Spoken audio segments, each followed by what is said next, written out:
este evento cultural que llevamos realizando en esta Miami Hispanic Cultural Center desde hace 10 años. Estamos transcurriendo ya el año número 11. Me apena decir que llevo 10 años aquí en esta tertulia y que haya demorado tanto en invitar a Marco Miranda que esté en esta tertulia. No sé qué ha pasado, pero muchas veces ocurren esas cosas, que uno se programa y de pronto va pasando y viene un acontecimiento y lo que está posible que ocurra, bueno, pero lo importante es... Pero lo que estaba aquí, nadie te lo explica como tú eres. Lo importante es que hoy tenemos en Viernes de Tertulia a Marco Miranda, un actor, productor, director, escritor de radio y televisión, un hombre que, como señalé en una nota para promover este evento, no se puede hablar de la radio y televisión cubana sin tener presente la labor y el desempeño que ha tenido durante varias décadas Marco Miranda. Así que, Marco, te doy la bienvenida a Viernes de Tertulia. placentero y un honor que me haya pensado en mí para hacer esta tertulia con amigos y que va a ser muy agradable. Gracias, seguramente estoy convencida. Marco es un hombre que tiene una vida vivida muy intensa, muy amplia y tiene muchas cosas que contar y muchas cosas que decir. Yo quisiera, antes de comenzar la tertulia, proyectar un video pequeño de 5 minutos que resume un poco algunos aspectos fundamentales de la trayectoria de Marco Miranda. Si me permite.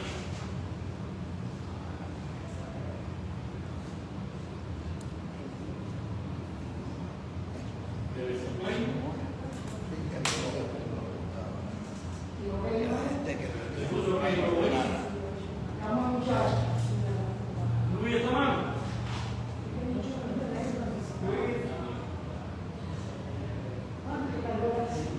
Sí, entonces el otro problema es que el aire acondicionado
Bueno, este documental de 5 minutos resume un poco la vida de Marco Miranda a grandes rasgos, y yo voy a tratar de profundizar en algunos de esos aspectos.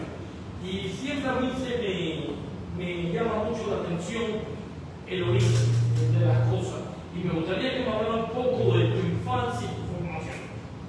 Bueno, mira, yo soy un niño de una familia media, clase media.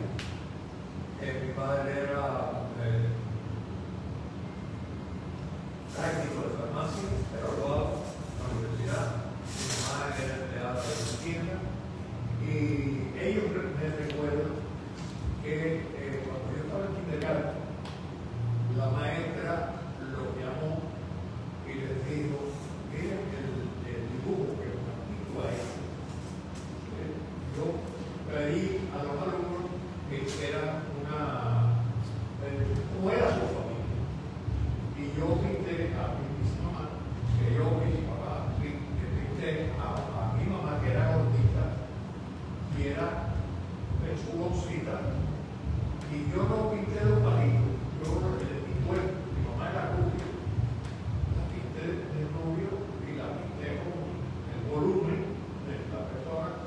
Mi papá siempre andaba con corbata, lo hice, le puse lo que quería hacer, una corbata, y yo de niño en el medio del pelo, con volumen igual. Y entonces la señorita Violeta, que se llamaba, no recuerdo, le dijeron a mi padre, le dijeron: este niño tiene inclinaciones a la pintura. Y de ahí salió la primera manifestación artística, digamos, que yo pinto, y me considero un pintor frustrado, porque no llegué a sacar allá, no tengo cuenta. Yo pinto porque pinto, y cada cosa. ¿Y tus padres se preocuparon entonces en tratar de canalizar tu... Ellos trataron, pero llegó, o sea, la situación económica de ellos no les permitía pasarse de la escuela privada. Mi mamá no quiso de ninguna manera que fuera a una escuela pública. Mi mamá le decía a mi papá, que al papá le decía: no hay muchas las escuelas públicas, hay más escuelas maestras. Y mamá decía: de ninguna manera, mi papá, de ninguna manera, Marquito tiene que ir, mis hijos tienen que ir a una escuela. Y realmente fuimos a no a las escuelas convencionales, religiosas, o el Instituto Edison, etcétera, etcétera. Pero fuimos a buenas escuelas, tuvimos una buena formación. Eso lo tengo claro. ¿Te sientes que tuviste una buena Muy formación? buena formación, de verdad, muy buena. Estamos hablando quizás de los años 50, 40, 50, tarde 40, 50. Yo nací en 38, Sí. tengo 58, 35, así. Entonces que sacar la cuenta. 85, Pero cuando llega la revolución tú tienes 20 tantos años, ¿no? 21 años. De manera que en los años 50 tú eres un hombre joven con la vida habanera de aquella época. Sí, yo conocí la vida habanera, de la Habana. Realmente no salí en ese momento fuera del municipio. Mi familia, por parte de padre, era de Camagüey, eran ganaderos, no eran, ¿cómo se llama? Sí, ganaderos. Por parte de madre eran tabacaleros, etc. Pero por parte de un tío mayor vivió siempre en Camagüey, y yo fui de niño, pero después sí recorrí la vida. ¿Y cómo recuerda la Habana de los años 50? ¿Qué más te impactaba de esa vida en la cual tú eras parte de ella? Mira, lo que más me muy jovencito, adolescente, digamos,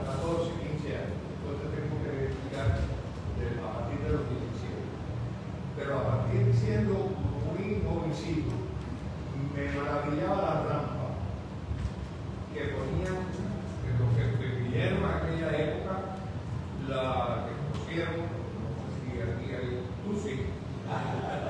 ¿Quién no conoció? Tú sí.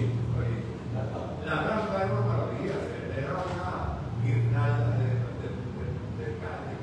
conteca con seis, y la rampa era una avenida grande, era de 23, calle 23. Y los adornos navideños, recuerdo que mi mamá trabajaba en el Louvre, que era una tienda que estaba en Galeano, al lado del campo, muy cerca del campo. Y entonces me llevaban a ver las vidrieras. La gente decía, vamos a La Habana, estando en La Habana, decían, vamos a La Habana, a ver las vidrieras. Y las vidrieras del encanto del fin del siglo, todas las vidrieras. La época, Flogal después, en fin, competían con Inglaterra, con Francia, con Nueva York. Llega el año 59, también esa rampa acababa, aunque te pasaste después para lo que es La Habana, se conoce como La Habana, la parte de la rampa estaba recién construida, Sí. porque La Habana, el Vedado floreció significativamente en los años 50. En el año 59, no, perdona, me dijiste que algo cambió a los 17 años. ¿Qué fue lo que cambió? Bueno, cambié yo. Mi madre, la situación en aquella época era armada, económica, de trabajo. Mi padre ganaba un poco, mi madre también. Mi madre no fue muy emprendedora, puso un tren de cantina, en fin, pero no fue bien. Entonces mi madre decidió mandarme a Nueva York. Mi madre no fue de una vida muy larga. Y con vista a ellos salir. Y mi madre, los hermanos, un hermano menor de 5 años, y me fui a Nueva York con 17 años. No lo parecía porque a los 17, desde los 15 años yo tengo una estructura de y entonces, pero no, feliz. Entonces, llegué a Nueva York a casa de una persona que conocían a una amiga de mi mamá, una cliente de mi mamá, y me apadrinaron. Pero inmediatamente empecé, yo vivía en Auburn, muy cerca de San Nicolás, que conocen Nueva York, saben el Old Town, no el Downtown, no el Lo que se conoce como Old Town. Y entonces empecé a trabajar en la factoría. Y ahí Es casi una factoría pequeña. era una factoría que en tiempo de guerra fabricaba paz. Y en tiempo de paz fabricaban casquillos de pluma, de Elena Rubinstein, todos los casquillos de León de David. Y esto, allí había una, yo no sabía de parte, Tom Boyd, creo que yo sabía de. Y entonces había una americanita, una muchacha muy bonita, más o menos de la edad. Déjame decirte, Social Security, hago un paréntesis, es una TIC, es 070, esa 070. Y la firma es la firma de un niño que escribe Marco Aurelio Miranda y Morales. O sea, que yo no soy. Mi middle name es Aurelio. Sí, tengo que contar eso. ¿Cuántos años viviste allí? Bueno, yo viví, pero déjame decirte esto, porque esto es muy importante.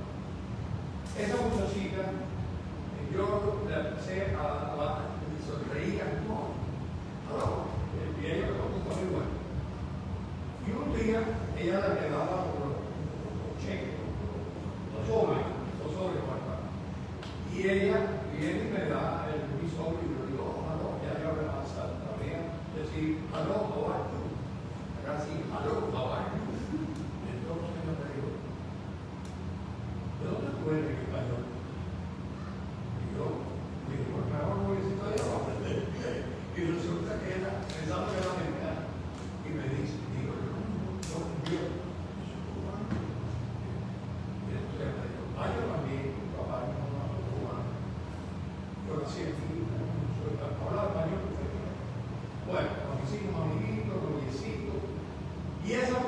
un día me llama y me dice, me ve en el break y me dice, un día yo la pinto, le hago una pintura con una servilleta en un restaurante italiano que tenía y le hago la pintura.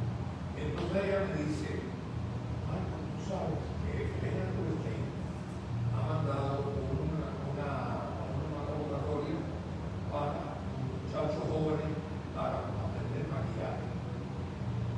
Yo voy a ir, porque tú no vas. Yo miro que se salió y es Quinta Avenida, y no sé qué. Y yo no entendía nada de lo que estaba hablando. Le digo, bueno, sí, está bien, sí. Ellos vivían relativamente cerca de donde yo vivía. En fin, fuimos, pasamos el curso, nos aprobaron y yo me hice maquillaje.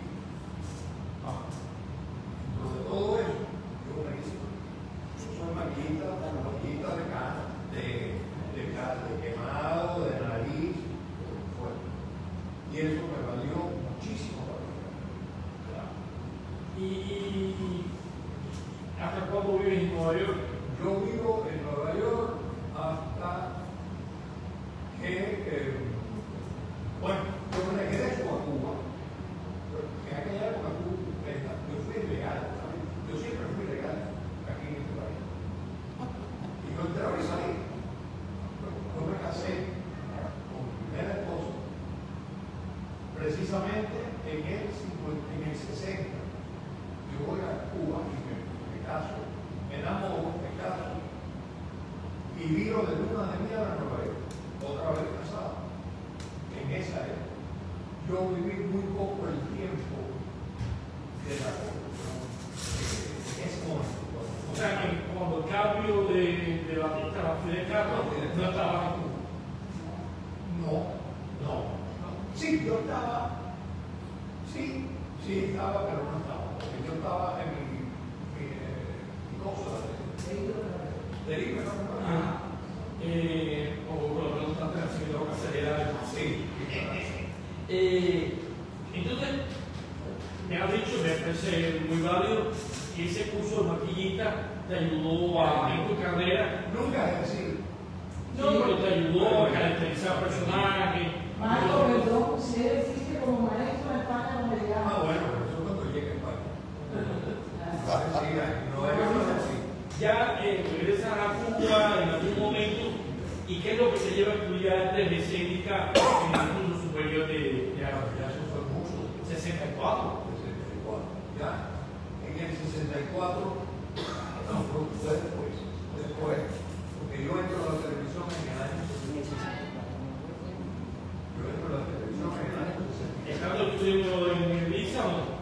No, Antes no existía Lisa en ese momento. En ese momento no existía Lisa. Empezó después. Estábamos pasados. Sí. 77. No era Lisa, era adolescente. 79 en el 76. Ya yo trabajaba en el cierre y ya tenía. Es más, Casi en esa primera etapa. ¿por qué entro en Lisa? Sí, Porque Mario Rodríguez Alemán, que fue el primer rector, me admiraba mucho y yo lo apreciaba mucho y lo veía en un lugar tremendo, como era Mario, como maestro, etc. Y Mario, cuando lo nombra, me admiraba mucho las cosas que yo hacía, que hacía, etc. Y siempre me valoraba y me estimaba. Y Mario, cuando lo nombra como rector, me llama a mi casa y me dice, Marco, ven que quiero hablar contigo.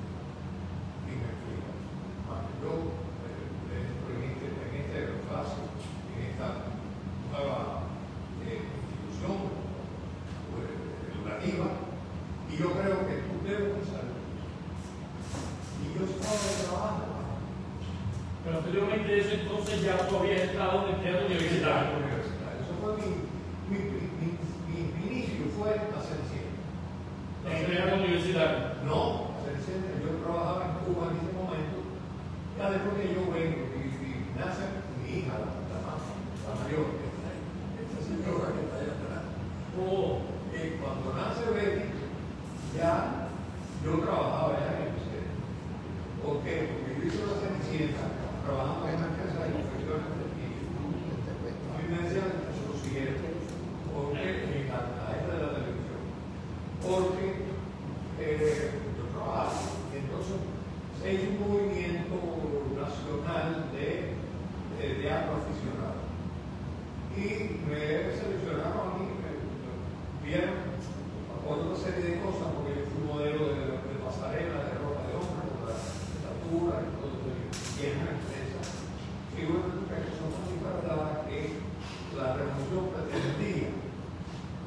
lanzar la moda cubana como una cosa extraordinaria.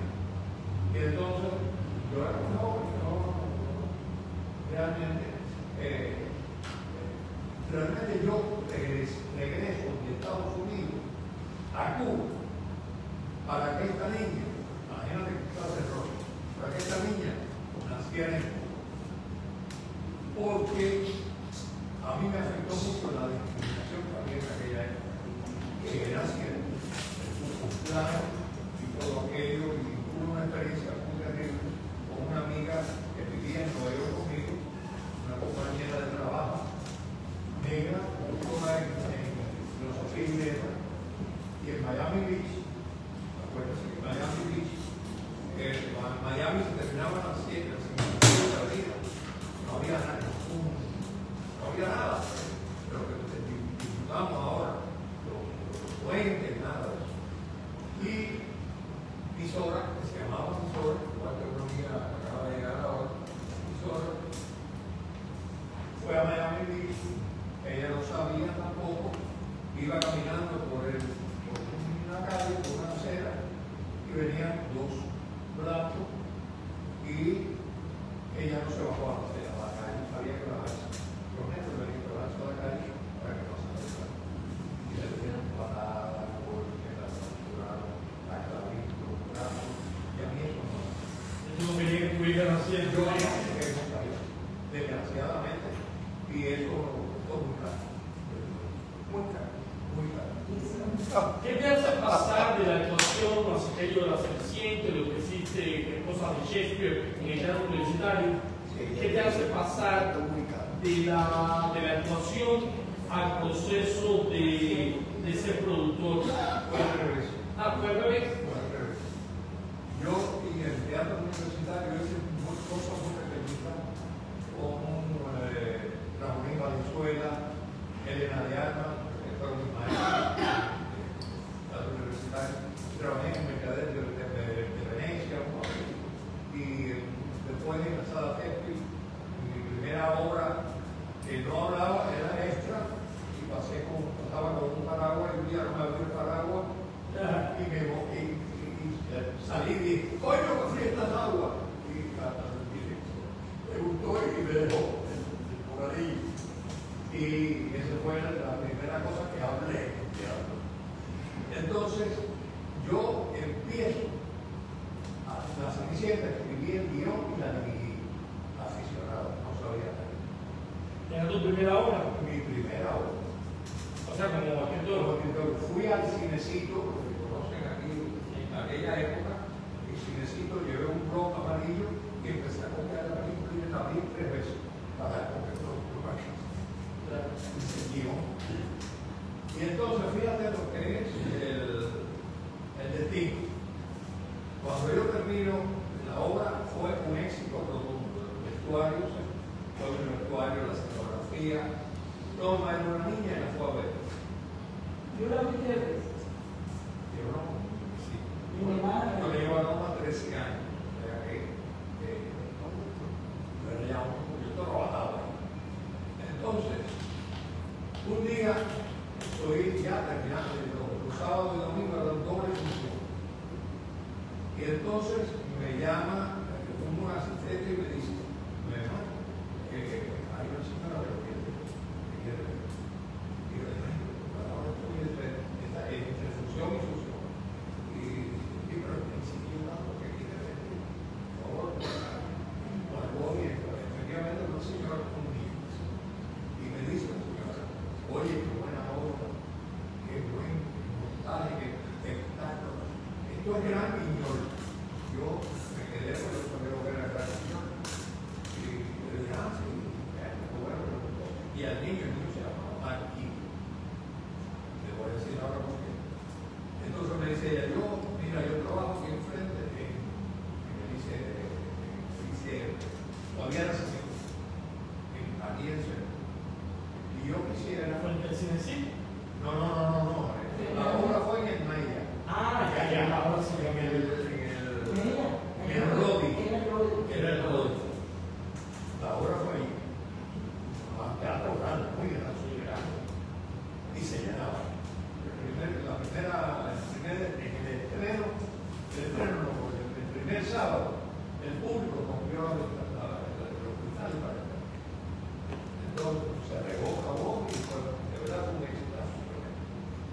Y entonces me dice esta señora, yo trabajo en un frente y yo quisiera entrevistarme contigo aquí en la MQ. Tú me preguntas por Mirka Muñiz y ahí está el yo dije, bueno, esto está un mensaje, perfecto.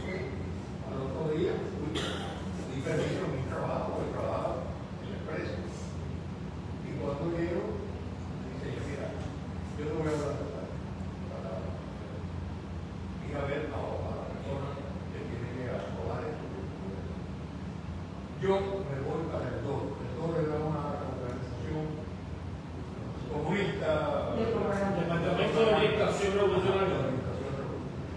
Yo me voy para el DOR, es un puesto importante, y yo soy la directora de la programación infantil de la televisión cubana.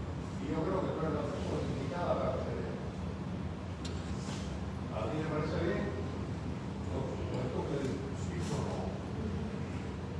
Y entonces, a partir de ahí, voy a ver a la mamá con hermana, que era ex esposo de esta señora, que tenía el Marquito, era porque Raíto. Marco Hermana, una personalidad en la televisión cubana, que así entro yo como director de la programación infantil de Cuba. Y nunca había trabajado ni visto un estudio, ni una cámara de televisión, ni nada. Había dirigido, introducido, no conocía a ningún actor. Para mí todo lo había visto en la televisión. Tú has tenido una carrera muy amplia que ha cubierto muchos aspectos, pero en sentido general, en una visión general, ¿cómo te sientes mejor en la producción o en la actuación? Bueno, a mí lo que más me gusta es dirigir. Después me gusta mucho escribir.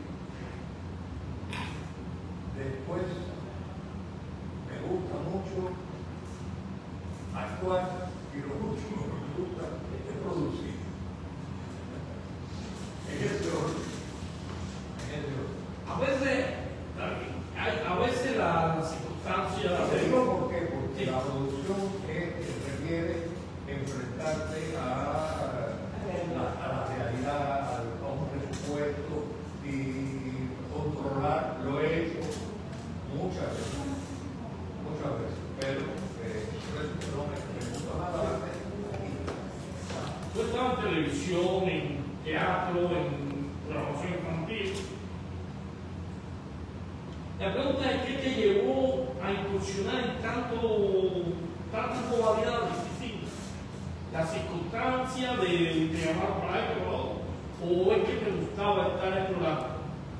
La vida me ha llevado a eso. La vida me ha llevado a eso, me ha llevado.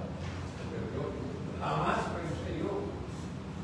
Primero de todo, en realidad, lo que yo quería hacer era actor. Porque yo me veía lindo y me veía galán.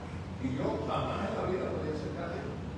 Porque yo no soy galán. Eso lo aprendí sobre la marcha.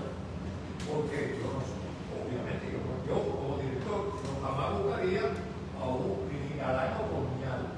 Galán o colonial era Armando Bianchi, era Enrique Esteban, actores de teatro, actores atractivos, hombres atractivos. Yo me consideraba, no tenía abuelita, ¿me entiendes? Y yo pensaba, yo me quería operar la nariz, porque los actores, los galanes tienen otra nariz. Yo no tengo ángulo en la cara. O sea, Cosa de técnica, y además de muchachos, de adolescentes, de la bobería.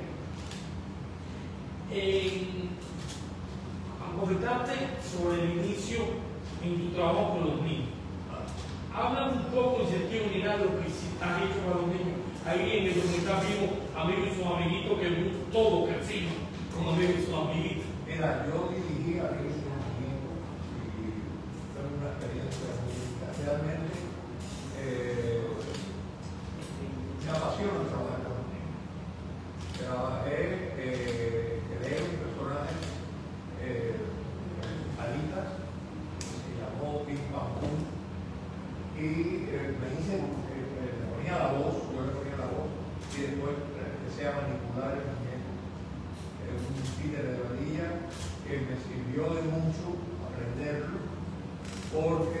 España trabajé en el mejor programa de la televisión española, que se llamó La Bola de Cristal.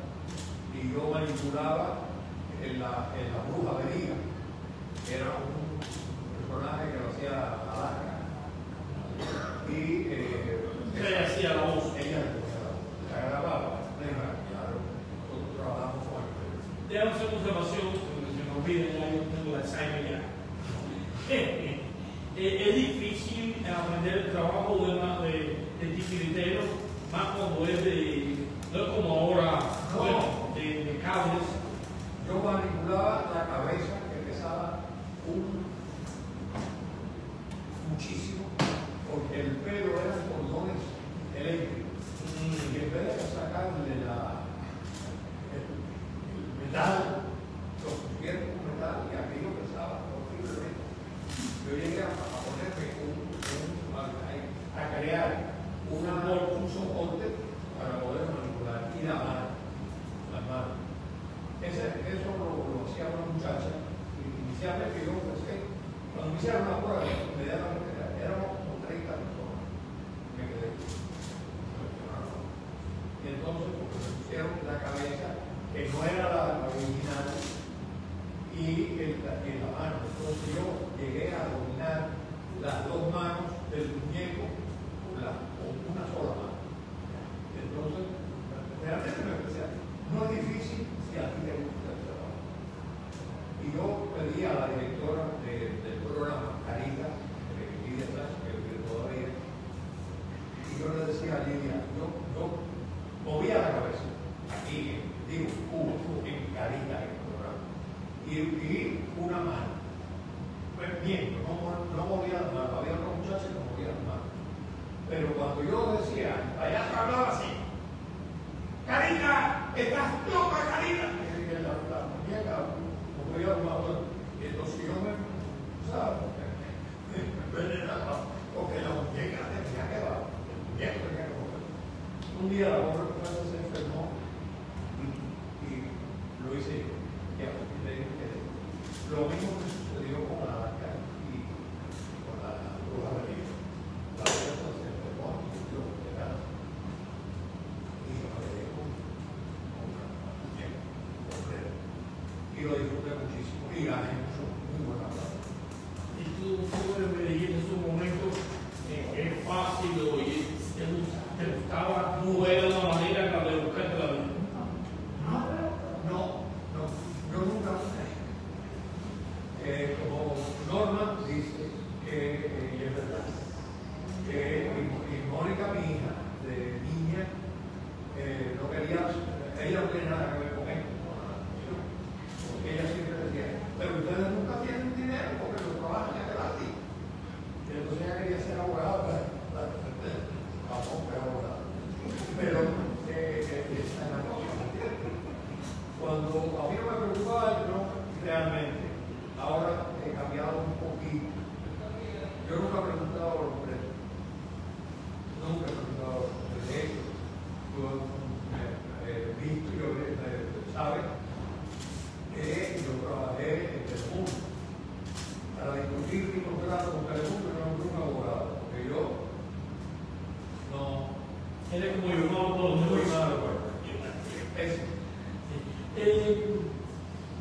El hecho de trabajar con infantil y hacer personajes, y algunos de ellos tú interpretarlos, ¿cuántas voces has hecho? ¿Quieres que te muestre algo? Por favor, por favor. ¿Qué vas a hacer?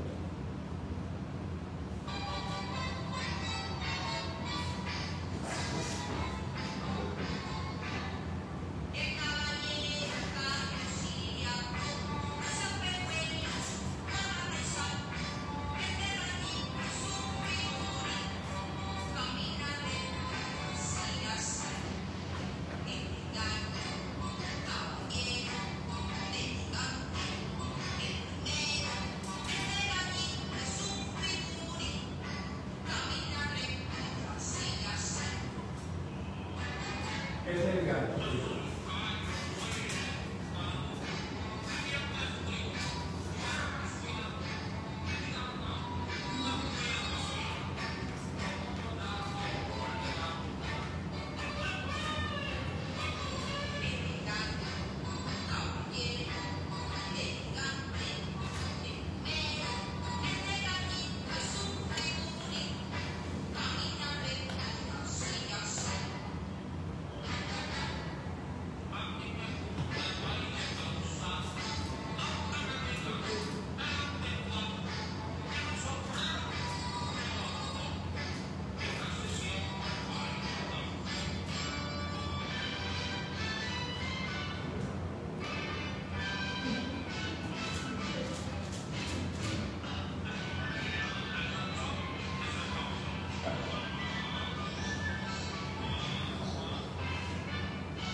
gallo estaba en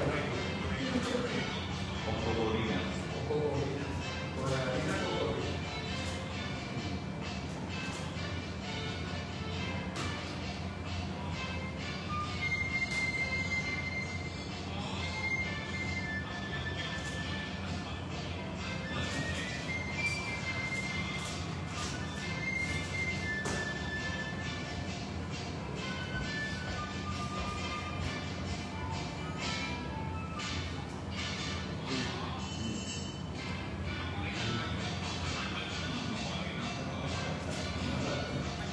El gallo interacciona con la cocodrila, con la gallina.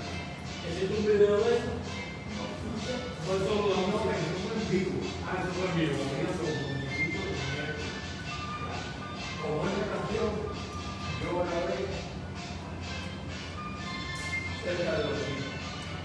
Ahora que estamos hablando de los niños, voy a hacerte una pregunta que los que están aquí, que sean cubanos, sabrán muy bien lo que estoy preguntando, mis amigos uruguayos no, probablemente. La frase que se le atribuye a Orlando Calderón fue real. Absolutamente real. Sí, Y yo fui testigo. fuiste testigo, cuéntame. Como yo era jefe del blog de Sí, sí, por eso. mira que tal, yo tenía un monitor del programa. Ese señor era un gran productor de radio, de la televisión, y con una voz muy especial, y él narraba unos cartones animados rusos que eran insoportables. También había narrado la comedia silente. También Hacía un largo de personas. narraba la comedia silente y él hacía las voces de la señora, del hombre, del niño. De Chaplin, de Walter Lincoln, él hacía muchas voces, iba describiendo lo que acontecía, lo que se estaba viendo y cambiando de voz, y haciendo muchas cosas. Pero llegó un día que estaba haciendo un programa Y entonces dijo, no voy a decir la palabra porque no sería muy fuerte, pero esto es de queridos amigos al aire en el programa. Y Él dice que estaba borracho, que le bebía mucho. él bebió, pero yo no sé si en ese momento estaba borracho o no. El caso es que Y tú estabas testigo, tú eres testigo. no, yo lo vi, yo estaba en mi oficina. Yo era un funcionario en ese momento. Y aquello, bueno, inmediatamente yo me quedé tan pasmado que yo me quedé dicho, sentado. Se acabó la comedia silente. No, inmediatamente lo llamaron. Después me llamaron a mí. O sea, llamaron a mí, lo castigaron un mes sin trabajo, sin de sueldo y de empleo. Y después no. También el hombre ya mayor en Era maestro, no, maestro muy. Armando Calderón se llama. Armando Calderón, sí. Déjame, hemos hablado del trabajo con los niños, de Caritas, de los otros programas infantiles. Pero hay un programa esencial, fundamental, con el que también muchos crecimos en la televisión cubana, que es Detrás de la Fachada. Que quiero que nos hablen de ese programa que duró mucho en la televisión cubana y que creo que nadie dejaba de ver. Precisamente tiene que ver con lo que hablé anteriormente del talán y todo eso. Yo me estaba poniendo los lentes de contacto, porque los abuelos de talán no podía. Y entonces, en el proceso ese, los lentes se caían, hay muchas anécdotas que existen todavía. Que el lente se caía y se lo removía y lo volvía a poner, alguien se lo tragaba y después lo recuperaba, lo lavaba y se lo volvía a poner. Entonces, todas esas peripecias. Y entonces, ya yo, o sea, tenía contacto con todo el personal vivía y dirigía. Precisamente detrás de la fachada lo creó Marcos Bernardo,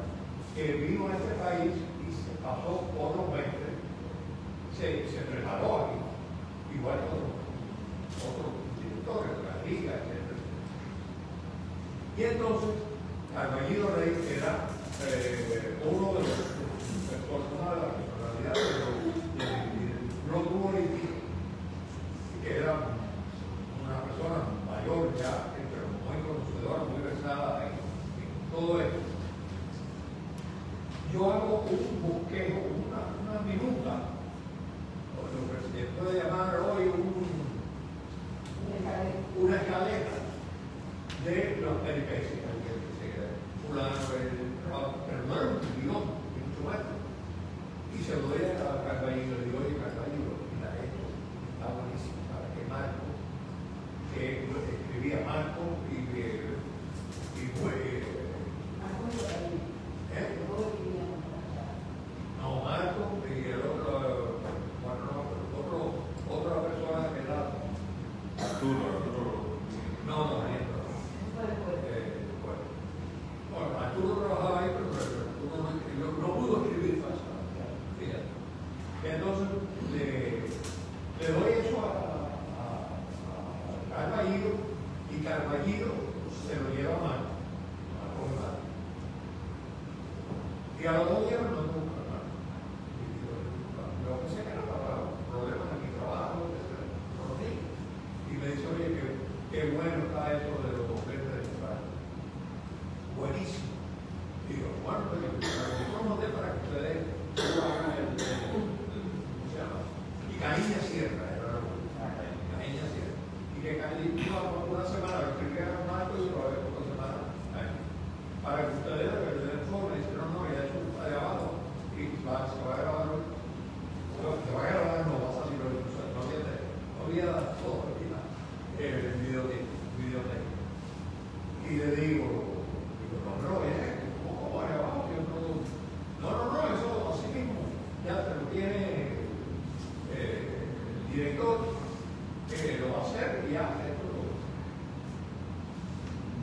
Míralo por la noche, que tuvo para ver cómo quedó un trabajo buenísimo. Yo nunca había estado en el estudio de trabajar mucho, tenía muchos programas. Uno de los programas es preciso, el Salto para Roma.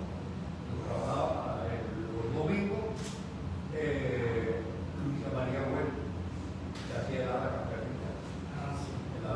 Bueno, después me llama, como a la otra semana me llama más.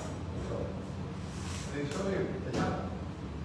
Porque tú sabes que allí yo escribimos que estábamos aquí, ellos teníamos un personaje importante. Y nosotros no podemos, tú vas a escribir una semana no escribo yo, otra semana lo escribe la gente. Yo voy a escribir esto, yo escribimos un libreto, bueno, mira, conchita, dale un libreto, ok, por eso, bueno, pero dime los temas, y esto es claro, mientras exista un matrimonio sobre la faz de la tierra, existirá la responsabilidad, porque era la problemática de la familia. Y así yo me resulto muy libre. Y el programa tuvo siempre los mismos actores, o sea, los peligros, Pedro Brito, Perón, Rosario Carmona, Elena Bolaño. Ya se mantuvo siempre. Ellos, claro, variaban. Bernabé fue el último. El último entró. El último. Y él impulsó mucho el programa. Entró cuando el programa perdió la esencia, porque era un programa crítico. ¿Cuán crítico se podía hacer en aquella época? Mucho, y te voy a decir por qué. Te voy a decir una vez. Yo agarré esa etapa, después de eso fue, estoy diciendo que yo estoy en 65. Eso sería, no habría llegado a los 70. Eso sería 68, por ahí. Te digo, a los menos de un mes ya yo estaba escribiendo el programa. Porque eso es lo que era todo. Y ese programa duró hasta el 80. 11 años. No, después del 80. Después del 80. Porque yo salí de la organización en los 80. Y a partir de ahí, vino un programa. A partir de ahí estuvo como 2 a 3 años más, con solito de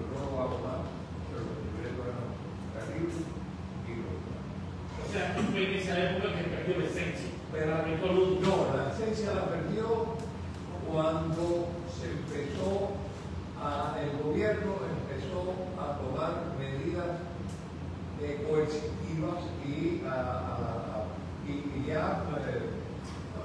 coercitivas y directrices, digamos, ya no son realistas. Y la crítica fue lo siguiente: un programa que yo escribí.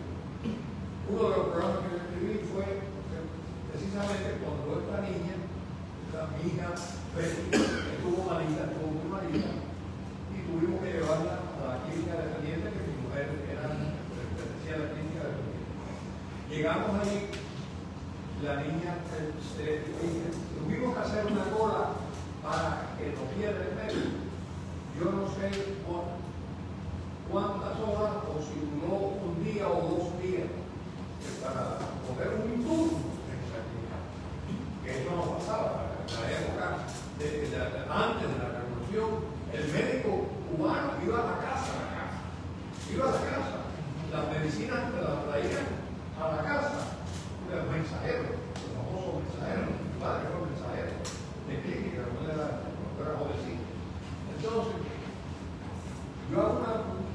¿Cuál fue la crítica? Porque es que la crítica fue. Pero es que tú eres de la televisión, ¿sabes quién? La crítica. No, fue el problema del tiempo, sino. No, ok.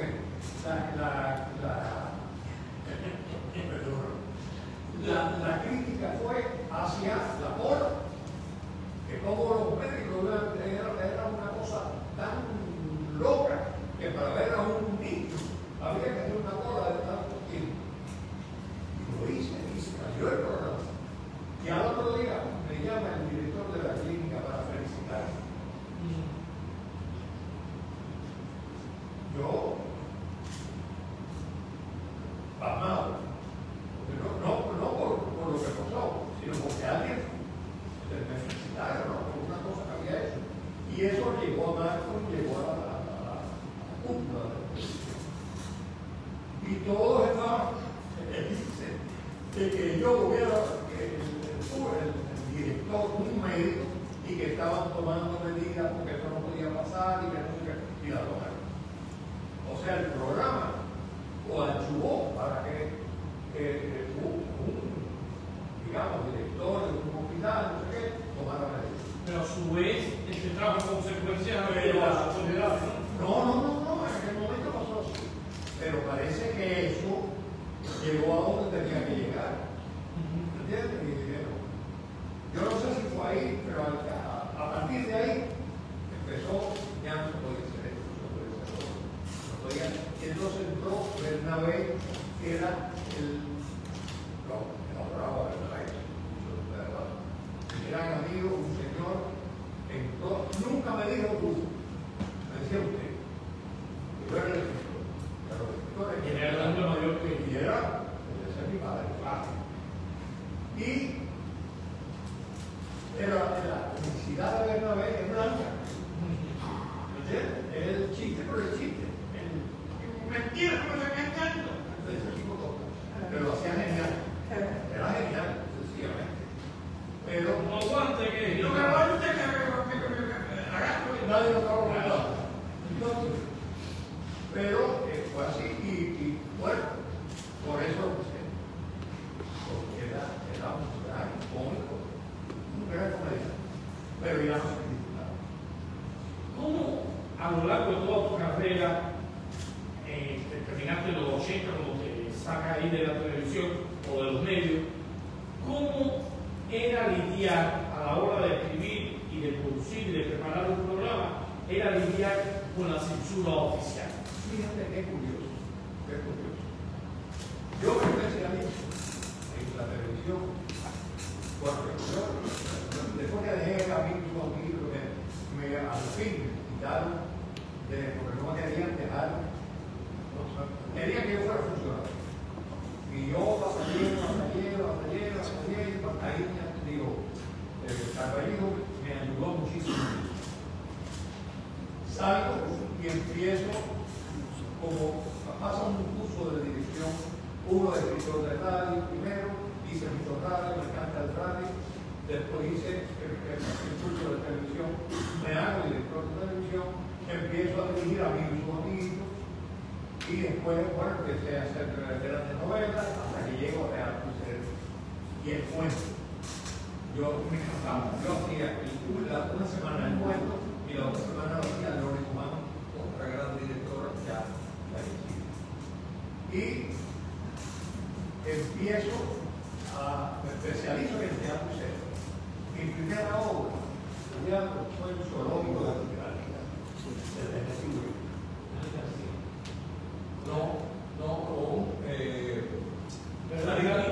Marita Malberti, María Rosario Santana, Carlos Gili y otro actor muy conocido que empezaba en aquel momento. Ese fue mi debut como director de teatro, con María de los Ángeles Santana, una gran actriz cubana, que formé en España y su carrera. Y entonces yo me especializo.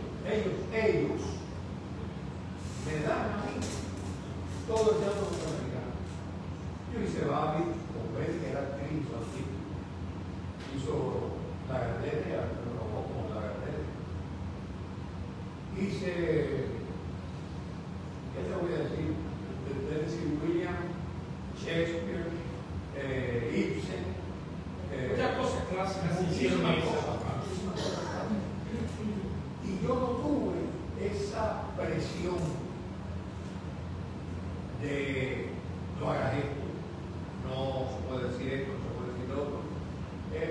También era teatro clásico, claro, no había problema. Y el teatro norteamericano era de psicológico, conflicto psicológico. En el año 80, sí. Nunca hice, bueno, creo que hice un solo teatro Aquello de las soviético. No, el de las moneditas. Aquello creo que No, esto fue pero no era ruso. no es una de las cosas de latinoamericanas. El grupo ALE. El grupo ALE. Sí, era una pero yo tuve la suerte. No confrontar muchas cosas con la censura. No, porque era teatro psicológico. Claro. En el año 80, cuando Nelson Manieri, algunos actores de la televisión, la radio, se van de Cuba, entre ellos Emilio Trayac, que estaba haciendo un personaje, creo que me propio de Nelson, en aquel momento. ¿Cómo se manejó dentro de la televisión cubana, el ICR, esta salida de estos actores?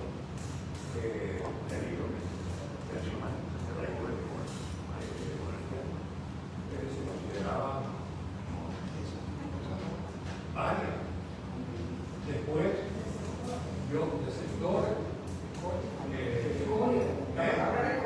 después historia, bueno, después la historia fue la etapa mía, Después María fue la historia. pero antes se fueron muchas personas.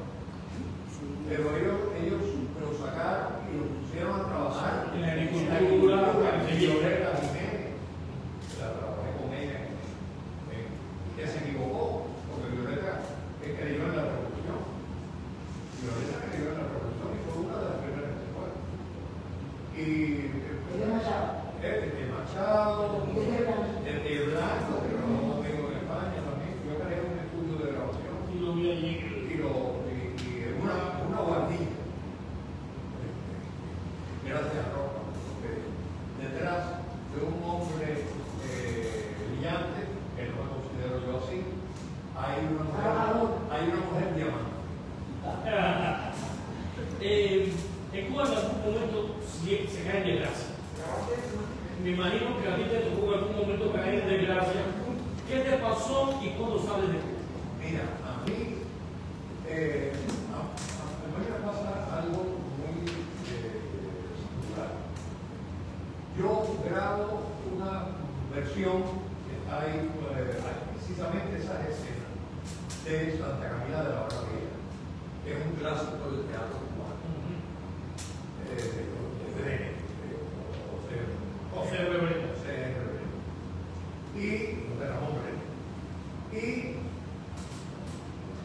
la obra queda, yo estreno el camión de color del ICF que mandaron los rusos, le regalaron a Cuba. Y yo estreno ese carro. Se hace en regla, en un solar de la Barra Vieja. Se hace un toque de santo. Se mata una mujer que cree en la Uruguay, etc. Se mata un carnero. Se hace la ceremonia con la sangre. Se hace la iniciación de un millabó. O sea, estoy diciendo la magnitud de aquello. Y después de eso sale la obra, la ve todo el mundo se fascina con la obra y la borra. La borra y me pide perdón. Me dicen a mí que borraron mi pide perdón.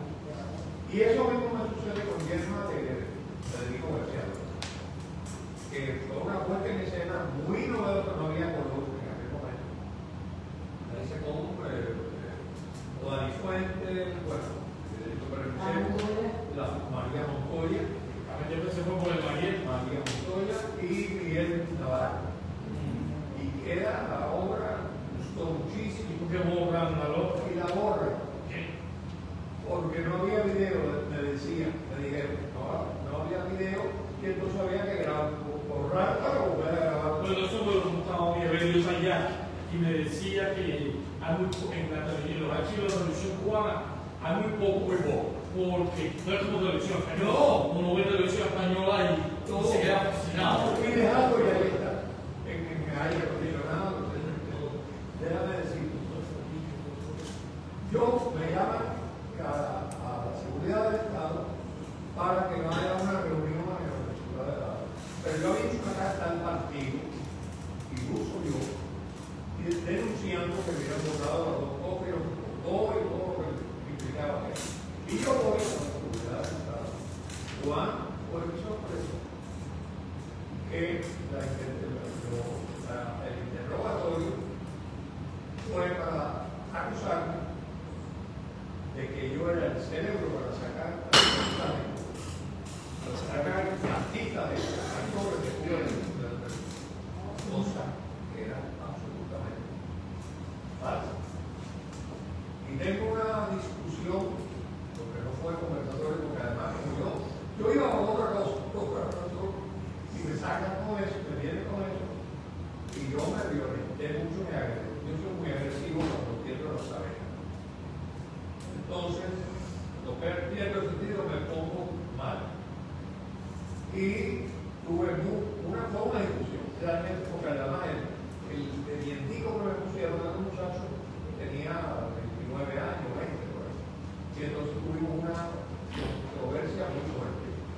Y me acusó, bueno, todo, que además yo me iba a Constituza, para toda la bobería de la. Entonces,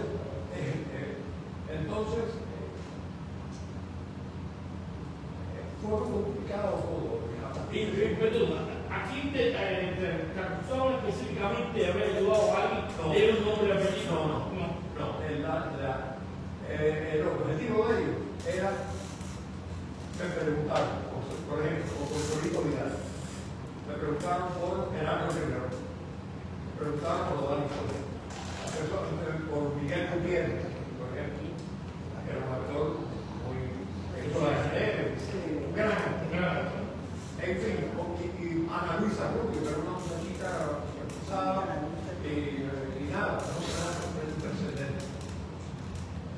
Lo que pasó en ese momento, ellos me preguntaban por esas personas, y había obviamente alguien que estaba grabando todo lo que yo. Después me trajeron un documento para que yo lo firmara. Y yo leí el documento, y en el documento decía todo efectivamente lo que yo había comentado por ahí. Hace una hora de llegar. Entonces, ¿qué pasó? A mi hermana Carmen me dijo todas las preguntas eran que tú sabes si esta gente se va, si esta gente se quiere ir, son desafectos, y entre ellos cayó mi hermano. Yo me voy, me dicen que me tengo que ir, que ya yo estoy despedido de la televisión, y que Norma no, que Norma era una compañera revolucionaria, que Norma era gusana, como decía que. Entonces, lo curioso de esto es que entonces mi hermano unos días después me dice, pero ¿cómo tú me vas a decir? ¿Cómo me vas a acusar? Que yo me voy del país. ¿Quién te dijo a ti que no me voy a? Y yo, ¿cómo que no? Bueno, yo no dije que iba del país. Yo lo que dije fue, y está en el título ese, en el documento ese, que yo me iba a llevar a toda mi familia personalmente de esta mierda. Eso sí lo dije. Pero que tú te digas, ¿cómo tú sabes que yo dije eso? Dice, no, porque yo vi mi nombre y después tu firma. Eso es. Y eso lo hicieron todos. El Marco ya sale de Cuba en el 84.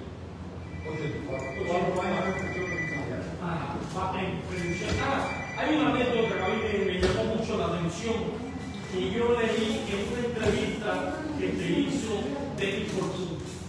En esa entrevista que Dennis Fortune está en internet, no sé dónde, pero la leí, dice que tú, de la seguridad del Estado, te dice que estás votado de la televisión, pero no andes por la calle, porque si te ven la gente te saluda, eso va a perjudicar tu salud. Efectivamente. Y en esos 4 años yo casi nos preguntaron. Yo corría a mi casa de octubre, en la casa blanca, yo corría por toda la casa a la casa permanente. Porque fuimos a la ciudad de los Cibos, incluyendo a la niña. La llevábamos a la ciudad de los Cibos a caminar con nosotros, que era una niña de 4 años, porque era lo que tenía. Ella como 3 años, o menos. Ella salió de 5 años. Y llegas a España, trabajas en España, haciendo algunas cosas, tienes estudios que creas, trabajas para la televisión española, creas personajes que trabajan con Alaska y a su vez trabajas para la radio Martínez de España. Trabajo de doblaje. En doblaje. Hice doblaje. Tengo una anécdota que no la puedo hacer aquí por falta de tiempo, pero tengo anécdotas muy graciosas de doblaje. Trabajé como maquillista. Mi primer trabajo fue como profesor de maquillaje en España. Que me lo consiguió Carlos. No quiero ver que la entrevista larga, no puedo dejar pasar eso. Cuéntame algo del doblaje. ¿Cómo me hizo el trabajo de doblaje? El trabajo del doblaje en España hay que pronunciar la Z. Yo trabajé mucho en el teatro español, lo aprendí con Paquicario, que nos usaba a pronunciar la P, la J, las S, y entonces, bueno, voy a través de un amigo, me dice, yo soy, por eso mismo, a trabajar en doblaje. Yo soy contador de una compañía que es la mejor de doblaje aquí en Madrid. Pero no puedes decir que tú eres cubano. Podría, porque inmediatamente va a decir, no te van a hacer la prueba. Y digo, no, yo trabajamos con 20 años, puedo hacerlo, y llego, y llama a la persona, el director me dice, bueno, mira, aquí tiene el guión, a ver si es bueno, ahí está el micro, y yo hice lo que hace. Le quité la presilla, subí el micrófono, lo preparé, puse ahí a ver, no, le dije, el único problema que yo quiero decirle es que yo hace mucho tiempo que hago una gracia, porque yo salí de mi país y bueno, eso no es el problema. Se ve que tú eres un hombre del medio, porque has quitado la grapa. Se le dijo, vamos a ver. Obviamente, no fue un doblaje cronometrado, ¿me entiendes? Pero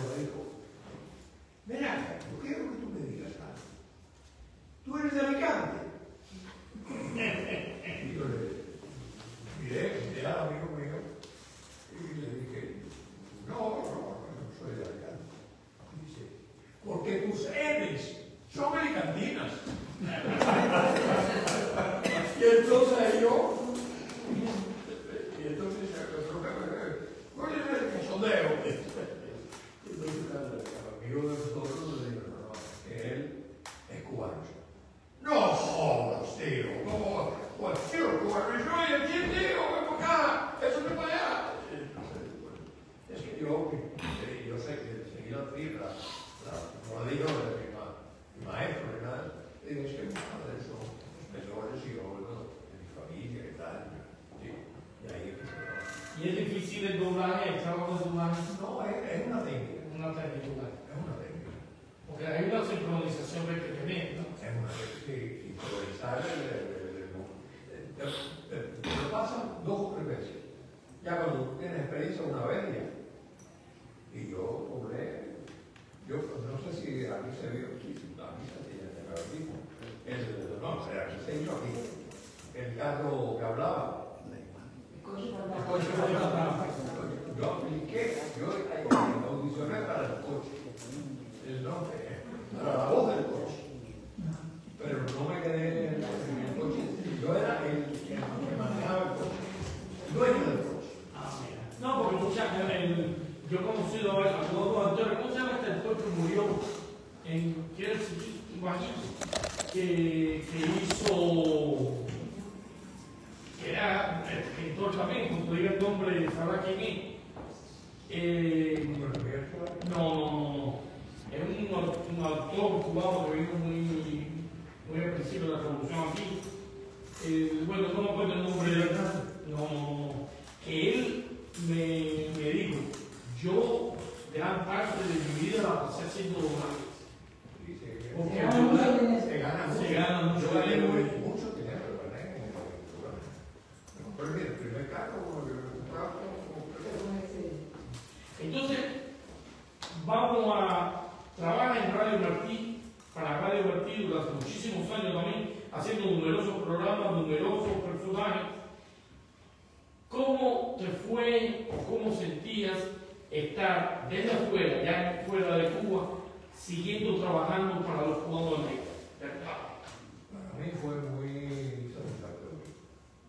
Yo escribí, bueno, Rosaldi, yo estaba en España, vivía en España, y Carlos Alberto le dice, oye, aquí acaba de llegar la persona que escribía detrás de la fachada. Y Rosaldi fue a España, a conocer. Y ahí surgió ¿Qué pasa en casa? Que era un poco ¿Qué pasó de seis? Claro. O desde la fachada, ¿entiendes? Después surgió al año, ese programa duró 11 años. Después yo vine aquí a Miami, conocí a Marta Picana y a Diego, y ahí surgió Desde Comité. Después vino los García de Orapía y su familia en Jayalía, El Bobo de la Yuca, como 10 programas más técnicos. Y todo para radio, todo para TV. Todo para radio. Después en televisión hice en el marco de Marco, yo entrevistando a personalidades, etc. También trabajas ya en Miami, tan dinámico, para la Univisión, para Telemundo, Sábado Gigante, te vas a Puerto Rico, también trabajas para la WQA. Resúmeme un poco ese mundo de la radio y la televisión miamense en que te desenvolviste. Mira, yo llego aquí a Miami, pasando por Washington, cuando Radio Martí estaba en Washington, para dar una conferencia sobre los medios masivos de comunicación con un país comunista, etc. Hice eso en Francia, me invitaron a Burdeos, recién, estando en España todavía. Pero vamos a este hecho. Yo llego aquí y de vacaciones, yo vine precisamente el 24 de septiembre, que es mi cumpleaños. Y entonces, como dice. Entonces, yo me negaba a que la gente me decía, aquí en Miami tienes que trabaja en cualquier cosa. Y yo decía, yo no tengo problema, yo trabajo en cualquier cosa. Pero, no, te tienes que olvidar de que tú fuiste más dominante que no sé qué cosa. Yo trabajo en cualquier cosa, pero olvídame de que yo soy quien soy, no me voy a olvidar. ¿Cómo bueno, en esa dicotomía estaba yo en discusión siempre con las personas que me rodeaban en aquel momento aquí? Que no fue de Dios, no creo que yo era muy bacán. Sí. Entonces, un día se me ocurre, yo escribo un libreto, yo lo mandaba a los libretos de HL a Washington, y después aquí se mandaba por correo. En fin, y le digo un día, ya yo había averiguado que el profesor principal aquí de Fuerte era la buenísima en aquella época. Y lo busco en la guía, en aquella época la guía, y ya me sale una señora y me dice, yo quisiera hablar con el gerente del televisor. Dice, ¿sobre qué? Y yo digo, no, yo vivo en España y yo tengo una idea, un proyecto y quiero presentarlo. Dice, bueno, ¿qué es lo que quiere el jefe de programación? Perdón. Bueno, en fin, me llama la persona, me dice, es que él está ocupado en este momento, pero su nombre para llevar a la comunidad. Dice ella, la comunidad, el director de Cuba. Y yo le sí, dice, sí, como no, bueno, espera un momentico. Ya él se desocupó y ya no va a atender. Me sale la persona y me dice, ¿qué tal, Marco? ¿Cómo estás? No, bien, muy bien, Julio. Julio Capote. Julio Méndez. El jefe de programación de la amigo. Yo, ¿qué tal, Marco? ¿Cómo estás? Yo, no, muy bien. Enteré que estás aquí con mañana, bueno, en fin, de cuento. ¿Qué quieres? ¿Qué te puedo ayudar? No, yo tengo un programa. Bueno, ¿cuándo puedo venir hoy? A las 2 de la tarde. Y a las 2 de la tarde, ¿sabes? Yo no había preparado ni qué, no había preparado nada. Era una hojita así doblada. Y lo había escrito. Es mi maquinita de escribir, pero no había computador. Bueno, salí de allí con un contrato, con un programa que se llamó Dos Amigos Contigo, tuvo un año. Bien pagado, 2 personas. Era un amigo mío y otro mucho más joven que yo. Y entonces yo hacía el viejo, que era un viejo pispireto, un viejo perrillo, y él era el observador. Tuvimos un año y una semana. Y quitaron el programa los domingos de 5 a 7. Porque los barrios compraron el espacio y no se puede hablar tampoco de Miami, de la programación de Miami, sin mencionarlo una vez. Un programa muy divertido, entretenido, con muy pocos recursos, transgresor, y como dice ahí, si tú no eres transgresor, no mires este programa. Y el programa tuvo mucha aceptación en México. Sí, yo lo veía, incluso iba allí a Telemiami, que se transmitía ahí en Telemiami. He leído también que se hizo en Canal 41. Sí. Pero empezó en Telemiami. Empezó en Telemiami con Pradito. Ajá. Ahí Aquí en el segundo piso, un lugar pequeño. Ahí se hizo mano. Después se hizo 4 años en América del Sur. En América del Sur. El programa no puede El escenógrafo era mi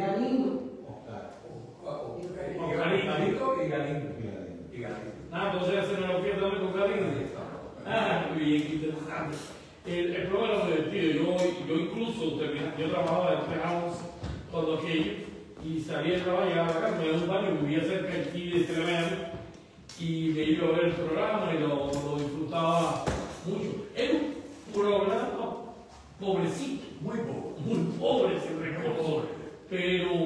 mucha imaginación. El canal nunca aportó apoyo. El canal tiene lo que es una cosa de la apreciación de alguien. El programa era muy transgresor porque yo hablaba de todo. Y tenía, y la comediante que trabajaba conmigo una vez a la semana era Marilón, un travesti, que es un comediante a todo dar. Una persona muy seria que trabaja, es su especialidad. Y es muy divertido. Y la gente me decía, pero ¿cómo? Marilón fue el primer travesti que salió en televisión en Miami. Y yo decía, pero es un actor que tal. Y que, bueno, pues ese criterio lo tenía el jefe de venta. Y el jefe de venta le decía al dueño del canal que él no podía vender, que no lo vendía, porque los clientes le decían que era un programa de gays y que eso no se podía, él no podía vender. Yo le dije, bueno, no hay problema. Yo soy gay. También yo soy gay. Y vamos a salir y vamos a ir a Miami Beach a ver si tú en Miami Beach no vendes el canal, no vendes el programa. Pues bueno, delante del director, eso fue, pues le dije, llámame. Si él te dice eso, llámame. Y ahí se lo dije. Y el jefe del canal, el dueño del canal, le dijo, figúrate, ¿qué voy a hacer? Lo voto. Pero el canal es tuyo. El canal es tuyo. El que se va a subir. Ya cuando estuvo entre Miami, Y me fui. en Rosa de Miami, y se fue para el canal 41, mejoró. Sí, porque había mejoró. más recursos, No. y el argentino que era el juez de aquello, en aquella época. Ahí, pero no lo vendía, no se vendía. Yo conseguí un cliente, no sé si alguien recuerda, la Paloma, restaurante de Viqueño, allá en Viqueño, un restaurante de mucho dinero. La cuenta era de $40,000 al mes. $40,000 al mes anunció. Yo hacía el anuncio físico, grabado, pero no.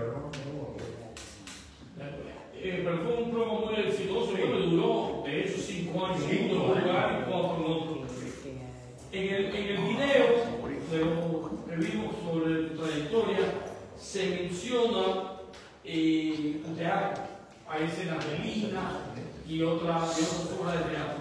Mi pregunta es, ¿has escrito teatro? ¿Tus obras se han representado en una etapa de tu vida de la dramaturgia, fuera de la televisión, fuera de la radio?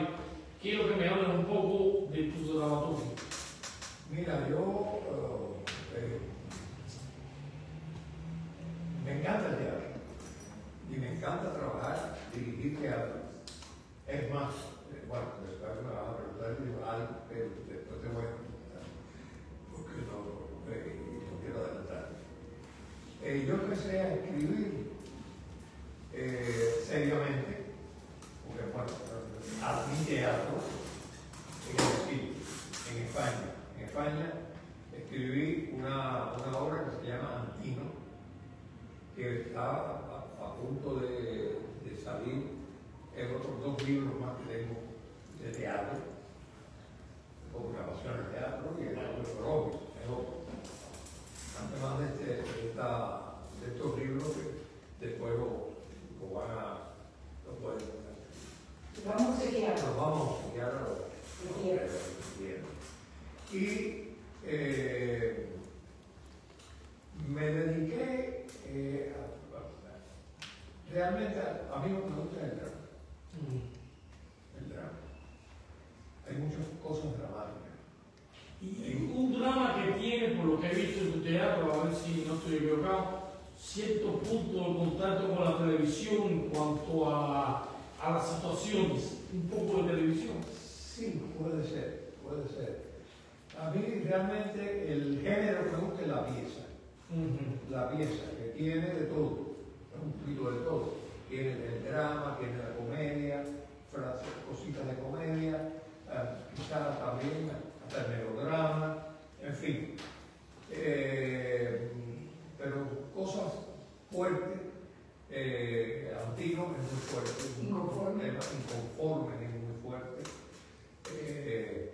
Ya cuando llegué aquí, me dijeron, aquí la tragedia no es.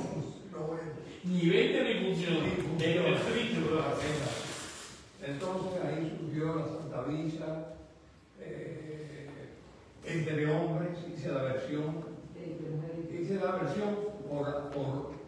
por instancia del autor de Entre Mujeres, que él mismo, el español Santiago Mocada, que ya falleció, Santiago me dijo, hermano, ¿por qué tú no haces la versión masculina? Y digo, pero ahora si tú hiciste algo, no, dice, porque yo no domino la psicología masculina. Siendo el hombre, ¿qué cosa? Yo no domino la psicología masculina. Digo, bueno, la voy a hacer, te la mando. Y se la mandé y me devolvió mejor que la mía. Fue venir, pero una persona muy carismática. ¿Y como cuántas obras has escrito? Yo, como 12 obras. ¿Y publicadas? 13.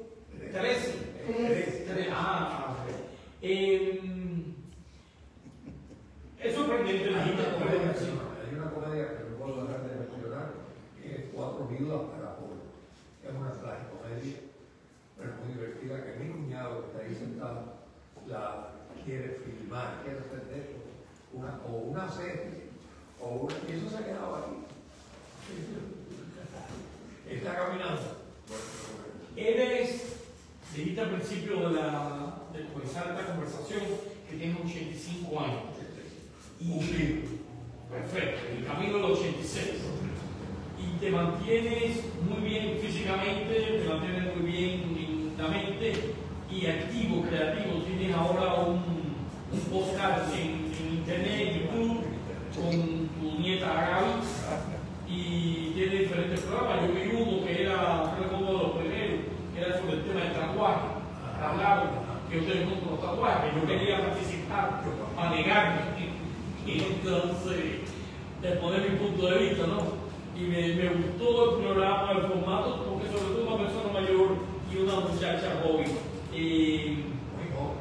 Cuéntanos de ese programa, de esa iniciativa.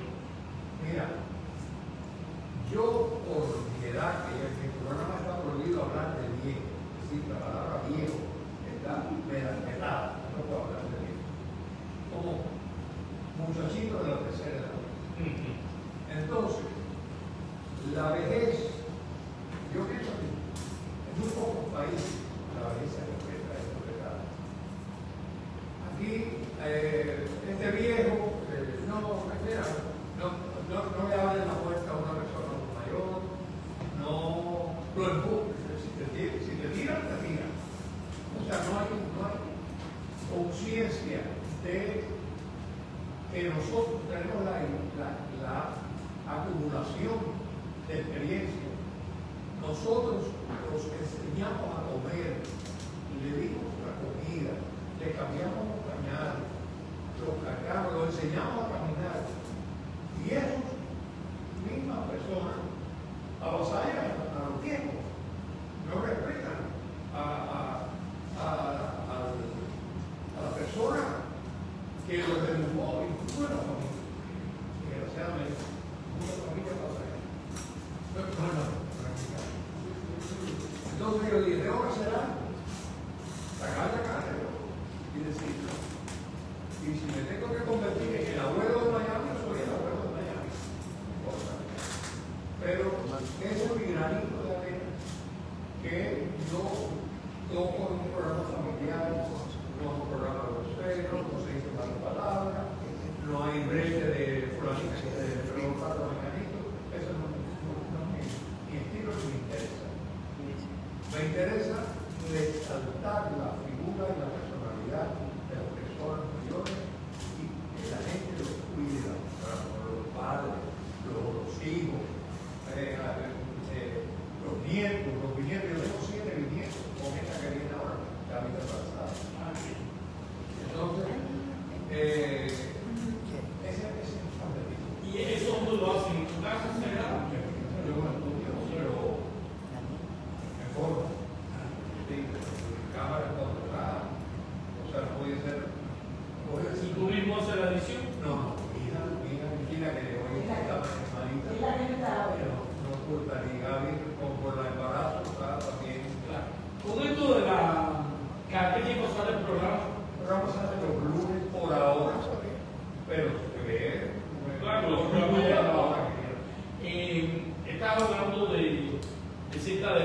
casa de las personas mayores, de las personas de tercera edad, no de los viejos, sino de las personas de tercera edad.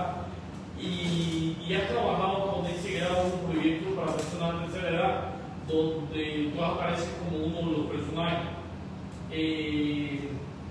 Háblanos de ese trabajo con él. Mira, tengo el tremendo orgullo, de verdad, un agradecimiento terrible a inspirado por alguna razón traguito que tenía, y una gran directora cubana que salió por Ecuador, Vivió muchos años en vivió en Ecuador, y es una tremenda directora, y además me escribió este personaje, es un monólogo, prácticamente un monólogo, no un monólogo, pero el protagonista soy yo, un señor que tiene Alzheimer y que, bueno, no lo voy a contar porque sale el día 30, 31 de mayo, va a ser la premier en el Museo de la Diana, y están todos invitados a hacer. Ella ha hecho varios trabajos sobre el tema del Alzheimer, la persona mayor, de los asilos, que lo he llevado al teatro y le ha quedado muy bien. También trabajé en el performance, en ese performance, que ella lo vieron. Ustedes lo vieron, sí, ustedes lo vieron. Ella es muy buena actriz también. Ella como actriz también ha hecho varias cosas sobre él. Una última pregunta. Que a una persona como tú que estás haciendo constantemente cosas, lo único que se te puede preguntar en qué nuevos proyectos trabajas. Uno muy importante. Aquí está Guillermo Mediodía, que es el director de arte. Trabajamos ya, está preparado. Es un gran proyecto teatral donde incluimos un Michael Phelps, cantante, y compositor, y guitarra, colaboramos. Yo tú aquí puedo hacer de la Y un proyecto muy grande con ballet, precisamente, con coro, orquesta sinfónica, una banda de jazz, y está detenido, ya que yo voy a dirigirlo y voy a escribir el guion. El Mediodía, como dije, es el director de arte, una persona con gran experiencia en trabajo digital, me enorgullece, que lo digo públicamente, de trabajar con gobierno y Estrellita, que también se va a escapar, está trabajando su esposo, que va a participar también en este gran proyecto. Eso, de momento, estoy escribiendo ahora precisamente un guión de teatro para una comedia con Gerardo Rivero y Allen García, y está en otra obra pendiente con Miguel, en la que voy a trabajar yo como autor.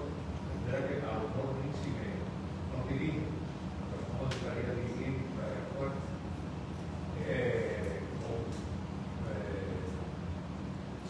El abuelo voy a ser yo, Gerardo Rivero va a ser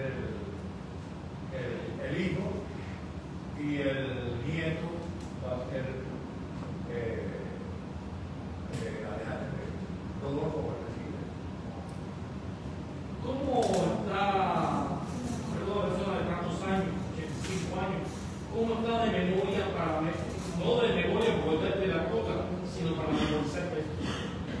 Fíjate, ese es un problema que yo he tenido hace muchos años, porque durante que no entramos en ese tema, en Cuba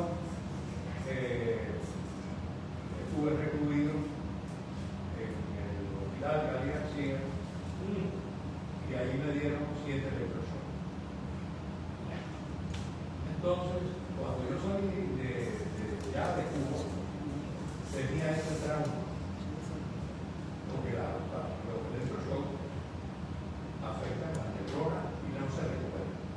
Esas 7 neuronas se recuperan.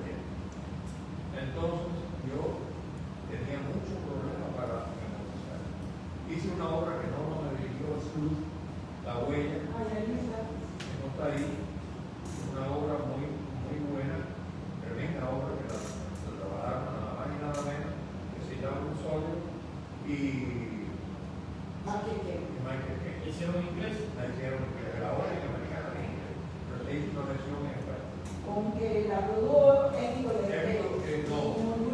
Luis de Grande produjo la de Estados Unidos. Y yo la dirigí Y en no español. la dirigió en español. Y se hizo en español y en inglés, en el mismo teatro. Un día en inglés y al otro día en el Festival Chelsea. Utilizábamos la misma escenografía para dos versiones diferentes. Pero una tremenda montaje. ¿Y qué pasó ahí con la memoria? Eran dos personajes. Era hora y media hablando. ¿Cómo se llama el actor? Carlos Brignone debutó como actor. Y se llevó el premio. Y yo tenía un pánico de que no pudiera demostrar lo que sufrí. Claro, hace 20 años. Ahora, con el guión de Benicio, No has tenido que dejar el problema. no es lo mismo que hace, pero lo hizo.